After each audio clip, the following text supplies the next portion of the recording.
Se você gosta desse tipo de vídeo, se inscreva no canal, dá um like no vídeo, ajuda muito a aumentar a audiência. Você ajuda a criar mais vídeos como este e garante que nunca mais terei que parar. Meu tio David era um homem excêntrico. Isso não é código para dizer que ele era algum tipo de desviante. Na verdade, ele foi um homem agradável e atencioso durante a maior parte de sua vida. No entanto, ele também era uma alma sensível e não muito sociável. David nunca se casou ou teve filhos. Ele viveu sozinho toda a sua vida e trabalhou em um emprego monótono no serviço público.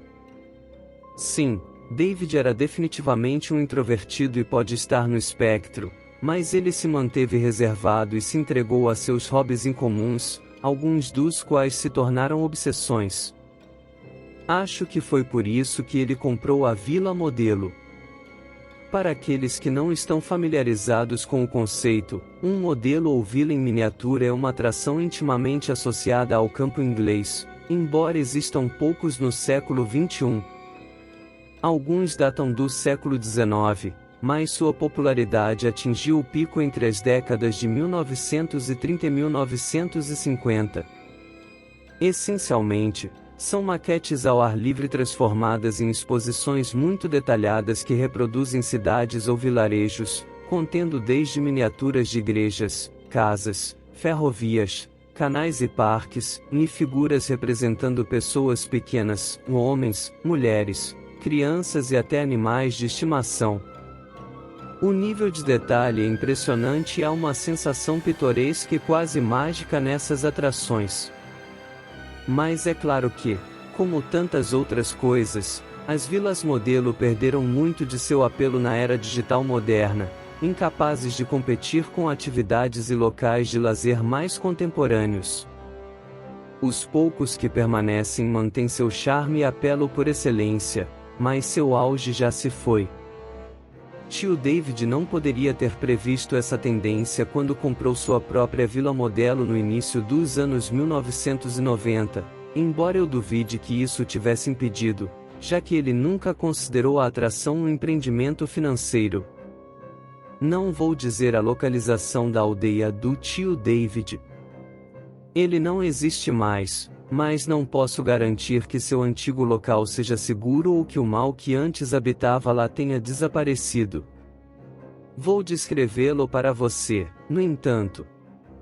A aldeia chamava-se Mosville, um nome estranho com conotações levemente sinistras.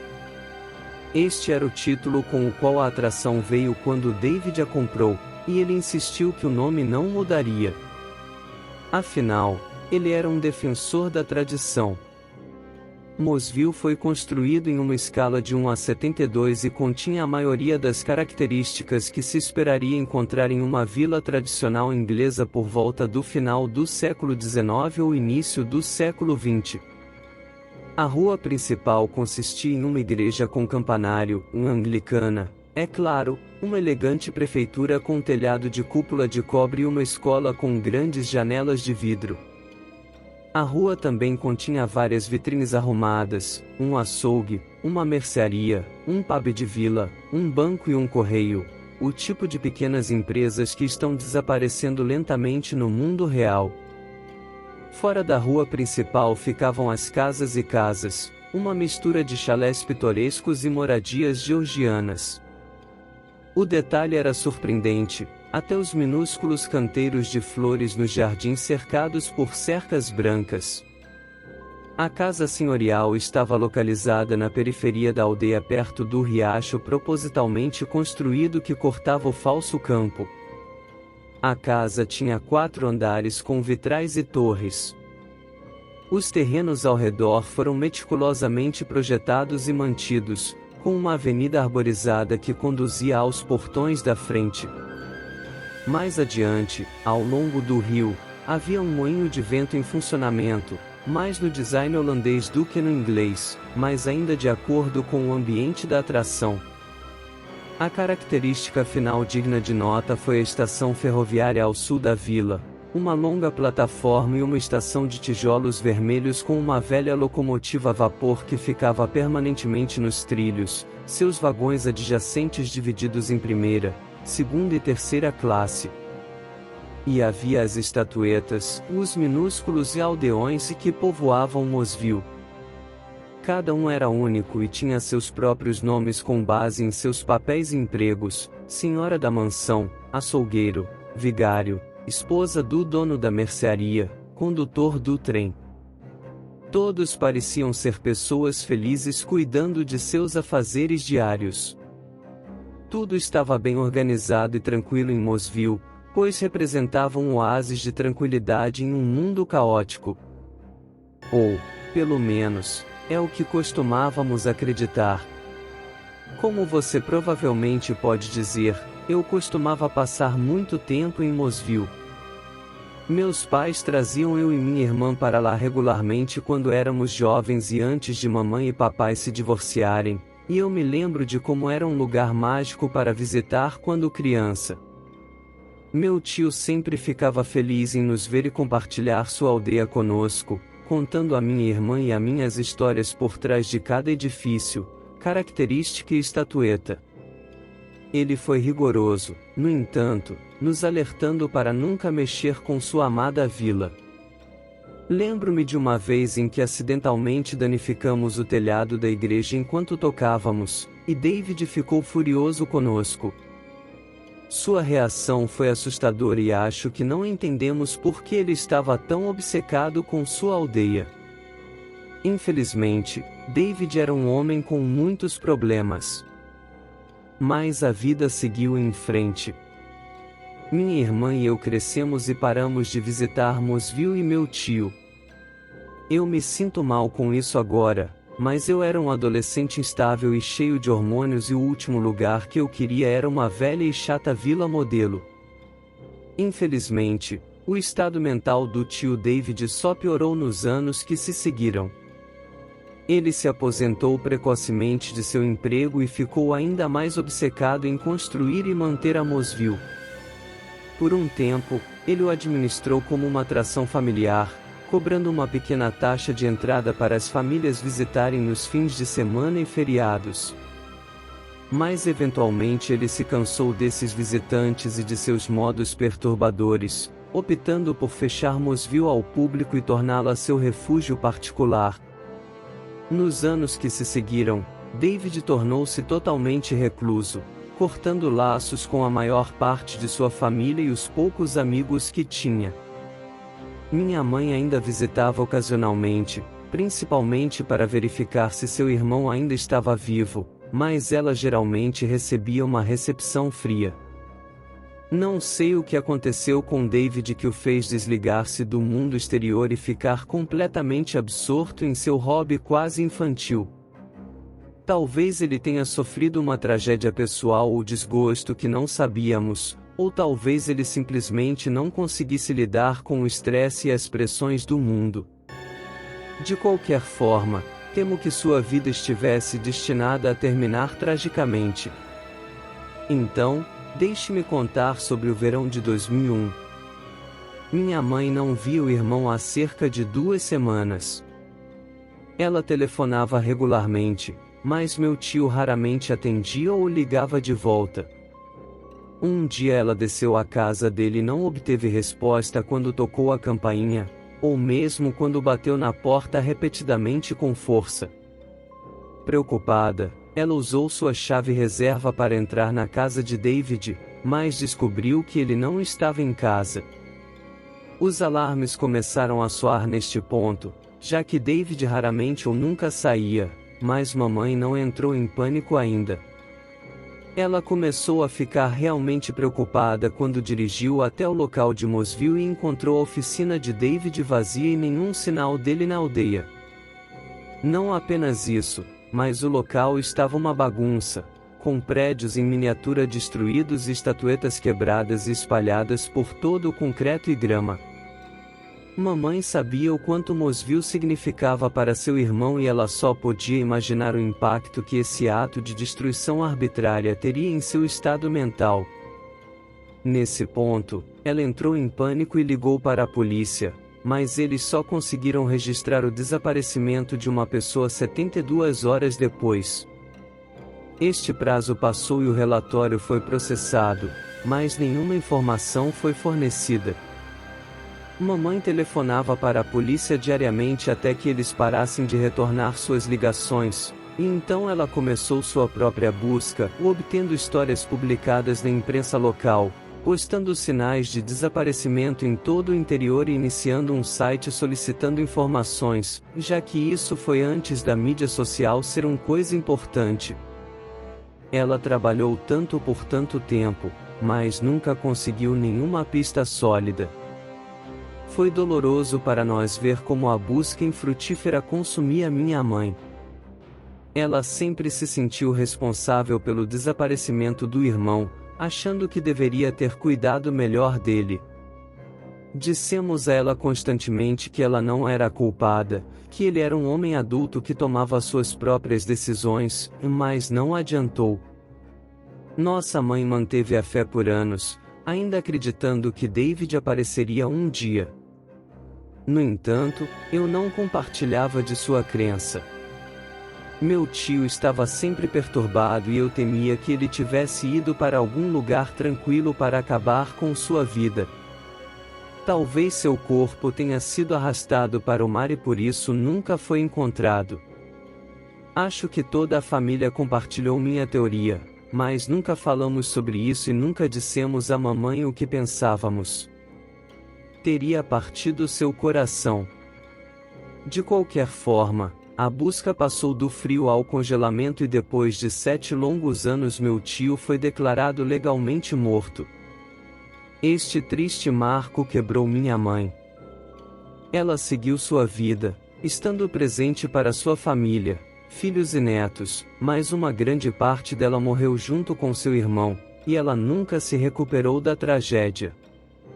Acho que ficamos surpresos quando descobrimos que David havia escrito um testamento e deixado todos os seus bens para mim e minha irmã, incluindo sua amada Vila Modelo.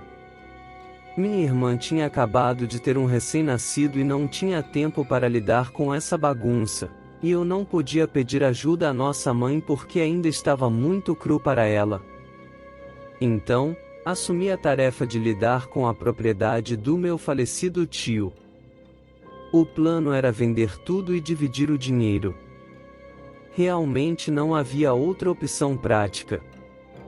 O chalé de David estava um pouco em mau estado depois de todos aqueles anos, mas eu sabia que algumas reformas o consertariam muito bem e, com o mercado imobiliário do jeito que estava, poderíamos vendê-lo por um bom preço. No entanto, Mosville era uma chaleira diferente de peixe. Havia pouca ou nenhuma perspectiva de vendê-lo como uma preocupação constante. O mercado de vilas modelo no mundo moderno é quase inexistente pelos motivos já explicados, e além disso, o local estava uma bagunça.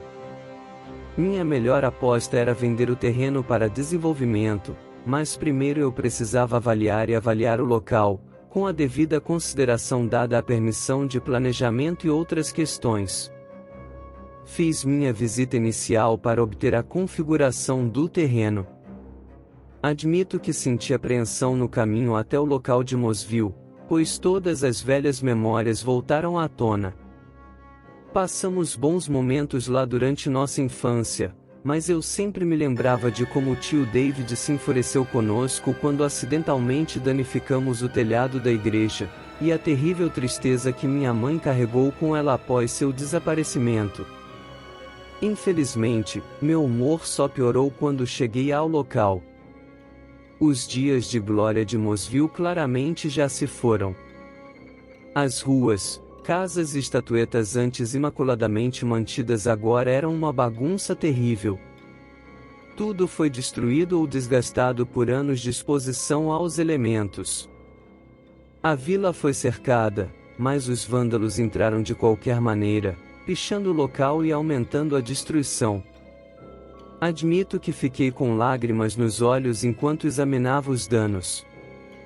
Foi trágico ver este lugar outrora idílico reduzido a um estado tão terrível. Mas havia algo mais também. Nunca acreditei muito no mundo espiritual, mas algo me impressionou enquanto caminhava pelas ruínas da Vila Modelo. Eu experimentei uma depressão quase incapacitante, uma tristeza terrível que foi muito além do que eu deveria estar sentindo. Era como se este lugar outrora mágico tivesse assumido uma aura sombria, de tragédia e morte que ameaçava consumir qualquer um que caminhasse por esses terrenos. Eu deveria ter ouvido meus instintos, mas é claro que não. Em vez disso, disse a mim mesma que minhas emoções haviam levado a melhor sobre mim e que precisava me recompor. Eu tinha um trabalho a fazer, por mais desagradável que fosse, então comecei a limpar o local. É aqui que minha história dá uma reviravolta bizarra e sombria. O que pretendo fazer agora é transcrever o conteúdo do diário de meu falecido tio, que descobri durante meu trabalho de limpeza. A maior parte de seu conteúdo é irrelevante, infelizmente dando pouca ideia do estado de espírito de David. Isso foi até eu chegar aos últimos dias antes de seu desaparecimento. As entradas do diário responderam a algumas das minhas perguntas, mas levantaram muitas outras. Isso se tornará evidente à medida que minha história avança. Você também pode estar se perguntando como o diário passou despercebido todos aqueles longos anos enquanto a polícia e minha mãe estavam no caso. Bem, essa é uma pergunta difícil de responder e tudo o que posso dizer é, por favor, continue lendo. Então, vamos começar com a entrada do meu tio David para o dia 9 de julho de 2001. Hoje o tempo estava muito bom. Começou nublado, mas o sol apareceu à tarde. Isso faz uma mudança agradável depois de toda a chuva nos dias anteriores. Graças a Deus, pois tenho muito trabalho a fazer. Passei a manhã em minha oficina, finalizando meus novos aldeões enquanto retocava a pintura de algumas pessoas existentes. O uniforme do policial precisava ser retocado e estou animado para apresentar o novo agente funerário a Mosville. Como sempre, preciso trabalhar com precisão meticulosa em meus pequeninos para acertá-los. A atenção aos detalhes é tudo nesta linha de trabalho. À tarde aproveitei o sol para fazer alguns trabalhos na aldeia, polir a cúpula dos passos do concelho e substituir 3 das árvores do terreno do solar. Para meu aborrecimento, vi que o gato de rua havia invadido minha aldeia mais uma vez. Não vi o desgraçado, mas encontrei evidências de sua invasão, com arranhões nas paredes da igreja e vários moradores fora do lugar, espalhados pela rua com um desrespeito flagrante. Isso vai ter que parar. Liguei para o conselho para reclamar, pedindo que o controle de animais capturasse o vira-lata, mas duvido que eles façam algo a respeito. Talvez eu mesmo precise agir. Minha irmã ligou esta noite. Não atendi, mas ela deixou recado na secretária eletrônica.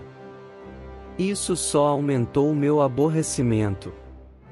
Sei que ela tem boas intenções, mas gostaria que me deixasse em paz para continuar meu trabalho. Bem, amanhã é outro dia. 10 de julho de 2001, estou furioso. Levei o dia todo para recuperar algum nível de compostura para poder escrever minha experiência e tentar trabalhar com minha raiva. O dia começou como outro qualquer. Levantei-me e viajei para Mosville para começar a trabalhar. O que descobri foi uma atrocidade. Alguém, ou provavelmente várias pessoas, invadiu durante a noite e começou a causar devastação em um ato de pura barbárie. A maior parte dos danos foi confinada à rua principal. Vários dos aldeões foram quebrados além do reparo, o dono da mercearia, o leiteiro e a agente do correio, todos despedaçados. Não sei como alguém pode ser tão cruel. Houve alguns danos superficiais em vários edifícios, mas os vândalos descarregaram sua raiva na igreja, quebrando a torre ao meio, esmagando o telhado e derrubando o prédio no chão. Vou precisar reconstruir toda a igreja do zero. Eu estava com tanta raiva que as lágrimas escorriam pelo meu rosto e tive que controlar minha respiração antes de pensar no meu próximo passo. Assim que me acalmei um pouco, liguei para a polícia para relatar esse ato de destruição arbitrária. Infelizmente, isso só aumentou minha raiva. Eles disseram que processariam meu relatório e enviariam um policial no devido tempo, mas percebi que não estavam levando isso a sério. Sem dúvida, o vandalismo foi realizado por bandidos adolescentes locais. As crianças de hoje são pouco melhores que animais, semi-selvagens e sem disciplina de seus pais ou professores. A polícia não fará nada para detê-los, e assim, esses hooligas correm descontroladamente, destruindo propriedades e arruinando a vida das pessoas. Este país realmente foi para os cães. Passei o resto da manhã limpando a bagunça, mas havia outra reviravolta repugnante nessa história suja.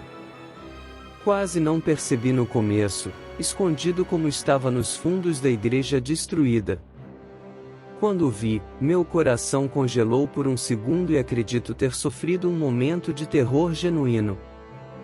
A estatueta foi construída na mesma escala que meus aldeões, 1:72, o que significa que tinha apenas 1 polegada de altura. Eu soube imediatamente que não era um dos meus. Depois de me recuperar do choque inicial, fiquei de joelhos para examinar a miniatura mais detalhadamente. O que vi foi um Grim Reaper, uma figura sinistra vestida com uma túnica escura até os pés e com um capuz cobrindo a cabeça. A figura não tinha rosto, mas carregava uma foice quase tão alta quanto ele, sua lâmina feita de uma pequena navalha de verdade. Achei a estatueta repulsiva e jamais teria uma miniatura tão feia em minha aldeia. Mas isso levantou a questão perturbadora de quem havia deixado a figura e por quê? Comecei a duvidar da minha teoria inicial naquele momento, pensando que era um truque sofisticado demais para bandidos adolescentes. Talvez este seja o ato de um aldeão modelo rival, com ciúmes da minha criação? Levei a estatueta Grim Reaper de volta à minha oficina para examiná-la mais de perto. Examinei-o sob minha lupa, impressionado com a precisão que seu criador havia usado. Este foi claramente o trabalho de um profissional. Mas havia algo muito desconcertante na miniatura, uma sensação assustadora que eu não conseguia explicar. Mas as coisas só ficaram mais estranhas. Quando peguei a estatueta, descobri que estava gelada, como se tivesse acabado de sair do freezer. Mas enquanto eu a segurava na mão, a estatueta esquentou repentina e inexplicavelmente, em um momento, ficou tão quente que queimou minha mão, obrigando-me a deixá-la cair no chão. Admito que xinguei de raiva quando olhei para o minúsculo Grim Reaper deitado no chão de madeira da minha oficina. Eu não conseguia entender o que tinha acabado de acontecer.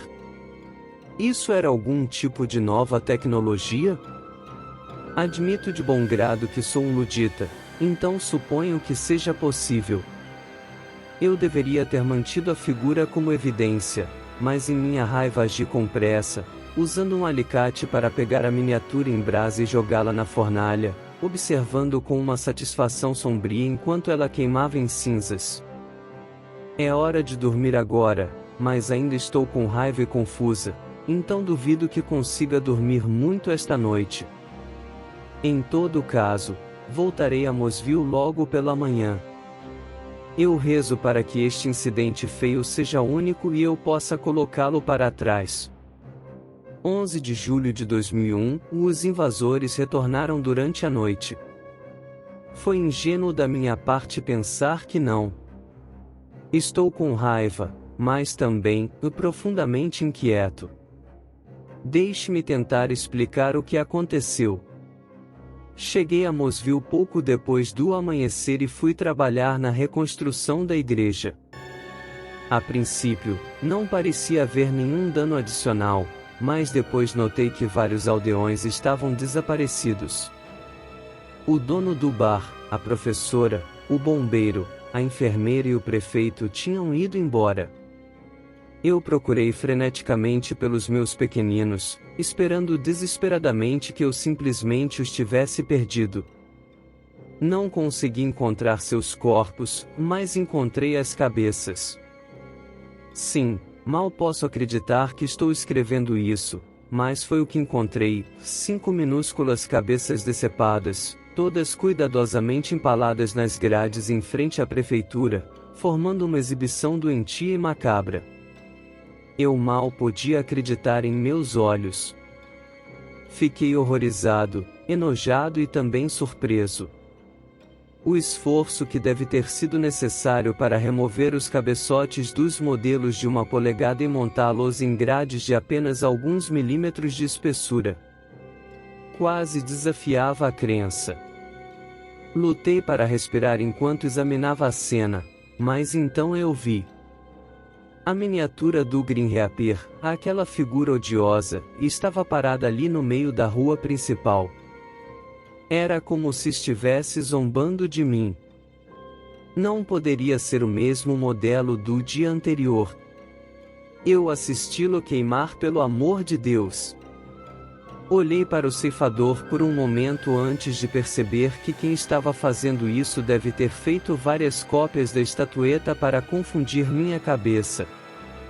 Eu me senti paranoico naquele momento, olhando para o horizonte enquanto imaginava que meu atormentador estava me observando de longe. Eu logo me tranquilizei. Tive certeza de que o vândalo era covarde demais para mostrar a cara durante o dia. Ele certamente retornaria sob o manto da escuridão, mas da próxima vez eu estaria esperando por ele. Num acesso de raiva, pisoteei o Grim Reaper sob minha bota, esmagando-o em pequenos pedaços. Já é suficiente. Esta noite vou ficar de guarda aqui e pegar o bastardo em flagrante. Ele vai se arrepender de ter mexido comigo. 12 de julho de 2001, estou no inferno, e isso é real?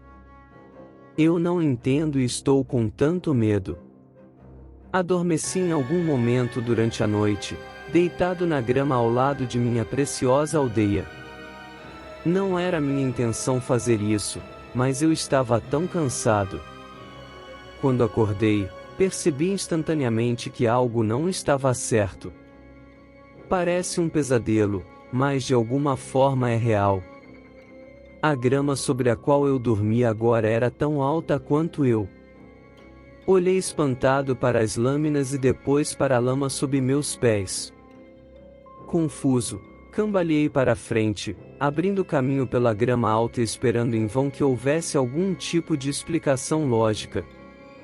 Eu vi um dente de leão com o dobro do meu tamanho e quase tive um ataque cardíaco, mas isso foi apenas o começo. Enquanto eu me arrastava pela lama, vi a sujeira à minha frente se mover quando algo enorme emergiu do subsolo. Dei um passo para trás, recuando de horror enquanto observava uma enorme e viscosa besta parecida com uma cobra cavar seu caminho até a superfície e deslizar para fora do buraco que havia criado. Levei um momento para perceber o que estava vendo, enquanto sua forma segmentada rosa se contorcia para fora. Era um verme da terra, mas cresceu para um tamanho imenso, um tamanho impossível, facilmente tão longo quanto eu era alto e com um corpo tão grosso quanto minha coxa. Fiquei paralisado de medo enquanto observava a besta deslizar cegamente em minha direção. Mas um momento depois, uma enorme sombra apareceu acima da minha cabeça, uma forma enorme que me fez parecer um anão e o verme. Houve um guincho todo-poderoso, um estrondo agudo que quase me ensurdeceu. Um segundo depois, a enorme besta alada mergulhou, estendendo suas poderosas garras. Eu assisti com terror enquanto a criatura rapidamente empalava o verme da terra com suas garras afiadas antes de prendê-lo dentro de um bico poderoso. A besta alada grasnou novamente enquanto batia suas vastas asas e subia de volta aos céus azuis. Olhei para cima quando meu improvável salvador voou para longe e fiquei mais uma vez surpreso ao reconhecer as penas pretas, marrons e brancas do pássaro monstro, que percebi não passar de um pardal de jardim comum. Interrompi naquele momento, ainda sem entender, mas sabendo que estava em grave perigo. Eu corri por tanto tempo, abrindo caminho entre as altas folhas de grama e as flores silvestres gigantes. Por fim, cheguei à beira do pasto e me vi caminhando sobre o concreto duro. Parei e olhei para a frente, e então vi Mosville, minha pequena aldeia. Exceto que não era mais miniatura. A escala era de 1 para 1. A prefeitura se erguia acima de mim e a igreja destruída estava à minha frente, e os aldeões eram iguais à minha altura. Meu cérebro cansado lutava para compreender as terríveis implicações, e a resposta era tão óbvia quanto impossível. Mosville não cresceu magicamente até o tamanho máximo da noite para o dia, mas em vez disso eu fui encolhido.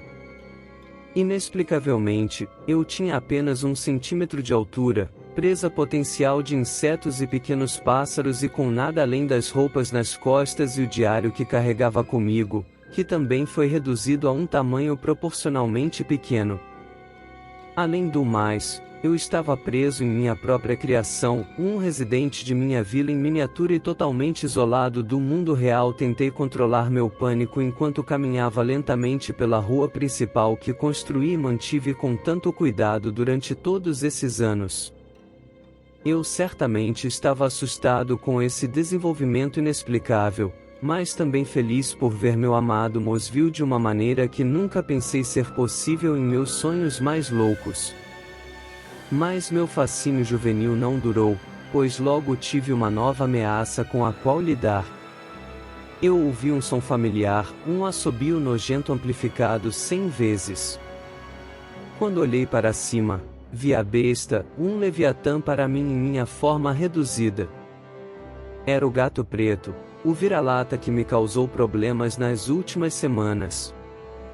Eu tinha sido capaz de ver o felino com bastante facilidade quando eu era um homem de 1,80 m de altura, mas agora o gato pequeno era tão grande quanto um T-Rex em comparação com o meu tamanho insignificante. Ele ficava no outro lado da vila, seus olhos verdes famintos olhando para mim como se eu não fosse nada mais do que uma guloseima de gatinho. Eu engasguei de horror quando vi o gato se levantar, suas orelhas para trás e olhos arregalados antes de atacar. O monstro pisoteou ao longo da rua principal de concreto, o chão tremendo sob seu enorme tamanho e peso. Corri para salvar minha vida, procurando desesperadamente um santuário enquanto o predador rapidamente fechava a brecha. Cheguei à prefeitura bem a tempo, correndo pela porta e me escondendo. O gato alcançou a porta um segundo depois, mas felizmente era grande demais para entrar. Ele olhou para a entrada com seus olhos predatórios, abrindo sua boca para revelar presas enormes e afiadas. E então enfiou a pata pela pequena porta, estendendo suas garras mortais.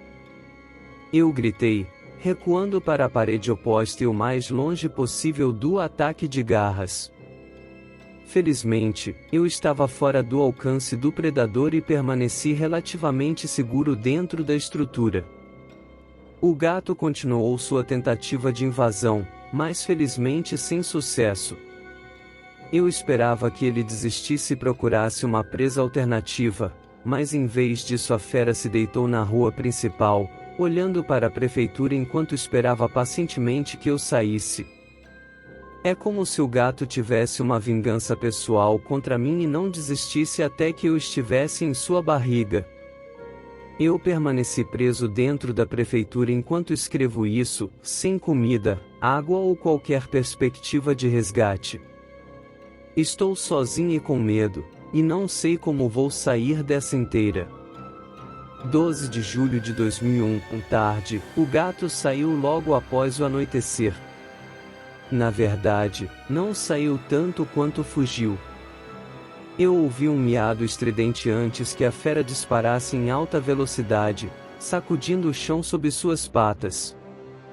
Fiquei aliviado, mas também preocupado. O que diabos tinha assustado o felino? Era outro gato ou cachorro? Eu temia estar em perigo ainda maior do que antes. Mas, novamente, talvez o gato tenha sido assustado por um ser humano? Minha irmã veio me procurar? Nesse caso, talvez ela pudesse me salvar dessa situação infernal. Eu me encolhi na prefeitura por mais algumas horas antes de me sentir corajoso o suficiente para colocar minha cabeça para fora da porta. Para meu alívio, vi que estava tudo claro. O gato não estava à vista, mas nem ninguém. Sentindo-me um pouco mais ousado, optei por explorar a aldeia sob a luz fraca da lua e das estrelas. Esta não foi uma decisão sábia. Enquanto caminhava cautelosamente pela rua principal, passando pelas lojas de modelos e postes de iluminação, tive a sensação inquietante de que estava sendo observado. Minha garganta estava seca porque eu não tinha bebido nada nas últimas 24 horas, então fui até o riacho, pegando água em minhas mãos e sorvendo-a com avidez. Por um momento me senti melhor, mas então levantei a cabeça e vi a estatueta do Grim Reaper, logo atrás do portão da mansão, olhando para mim da encosta. Esta foi sua terceira aparição, só que agora não era mais um modelo minúsculo que eu poderia esmagar sob o pé. O ceifador agora era tão alto quanto eu. Eu tinha certeza de que essa coisa, o que quer que fosse, certamente era responsável por minha situação sombria, usando alguma forma de magia negra para me reduzir a esta estatura minúscula. Não sei explicar porquê, mas naquele momento um terror frio pulsou através de mim, pois acreditei estar em perigo mortal. Dando meia volta, fugi para salvar minha vida, correndo de volta para a prefeitura e me trancando lá dentro. Ainda estou aqui, com frio, medo e fome. Não ousarei deixar meu santuário novamente antes do amanhecer. Só posso esperar e rezar para que minhas perspectivas melhorem. 7 de dezembro de 2001, o não sei que horas, e meu Deus, o inferno bateu na minha porta. Minhas próprias criações se voltaram contra mim. Escrevo freneticamente porque não tenho muito tempo. Dormi por um curto período, acordando em algum momento nas primeiras horas. Quando fui até a janela, meu coração congelou ao testemunhar meu pior pesadelo ganhar vida. Todos os meus aldeões estavam parados na rua principal, os artesãos, as crianças em idade escolar e todas as profissões, em até as 5 anteriormente ocupadas, menos suas cabeças. Todos ficaram parados com intenção ameaçadora, formando uma turba de frente para a prefeitura. Aqueles que ainda tinham suas cabeças pareciam diferentes de antes, e os sorrisos uma vez em seus rostos agora se transformaram em bocas emitindo gritos silenciosos, e seus olhos antes amigáveis agora se estreitaram de raiva. Na cabeça deles estava meu inimigo, o temido Grim Reaper, sua foice na mão enquanto apontava a arma sinistra em minha direção. E então começou. O ceifador deu a ordem, baixando a foice e apontando-a em minha direção. Este era o sinal. Para meu choque e horror, todos os aldeões de repente ganharam vida, marchando lentamente para a frente de uma maneira desajeitada, quase mecânica. Não tive dúvidas de que pretendiam me fazer mal. Eu me encolho enquanto escrevo esta nota, que certamente serão minhas palavras finais. Eles estão batendo nas portas e janelas, tentando arrombar. Não há escapatória. Espero que alguém encontre este diário e avise minha família. Para minha irmã, sobrinho e sobrinha. Sinto muito por tê-los afastado. Eu amo todos vocês. Esta foi a última entrada de meu tio, e não me importo em dizer a você que suas palavras finais me levaram às lágrimas. Você provavelmente está se perguntando como descobri o diário do meu falecido tio. Bem, em muitos aspectos, foi por puro acaso enquanto eu limpava o local. O diário ainda estava em seu tamanho reduzido, um livro em microminiatura, com menos de 1/4 de polegada de dimensão. Eu poderia ter acabado jogando fora junto com todos os outros modelos minúsculos, mas ao segurá-lo na palma da minha mão tive uma sensação que me fez pensar em meu tio. Tive de adquirir equipamento especializado para ver o pequeno livro e usar um poderoso microscópio para ler as palavras do meu tio. Seu terrível fim desafiava a crença, mas eu sabia em meu coração que era verdade. Nunca contei a minha mãe sobre minha descoberta, temendo o que isso faria com ela. Ela foi para o túmulo sem nunca saber a verdade. Não havia corpo para enterrar e só posso presumir que seu minúsculo cadáver foi levado por seus assassinos ou consumido pela vida selvagem local. No entanto, não gosto de me debruçar sobre isso, pois me enoja imaginar os momentos finais de meu tio.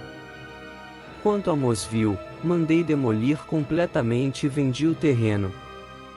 Eu nunca voltei para o local em todos os anos desde então.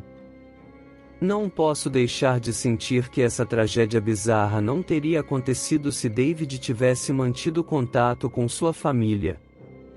No final, você poderia dizer que sua obsessão o matou. Não sei o que você vai fazer com essa história. Eu mesmo ainda não entendo completamente. Tudo o que sei é que existem poderes sombrios além de nossa compreensão, e meu tio David infelizmente caiu em conflito com eles. Então, meu conselho final é se cuidar, porque você nunca sabe aonde uma obsessão doentia vai te levar. E aí galera, eu queria muito agradecer por ter assistido. Se você chegou até aqui e gostaram do vídeo, sinta-se à vontade para deixar seu feedback nos comentários. Curta, compartilhe e inscreva-se se você gosta desse tipo de história. Se você tem uma história pessoal que você gostaria de enviar, mande pelo e-mail na descrição do vídeo. Muito obrigado pessoal por ter assistido e espero que vocês tenham uma ótima vida.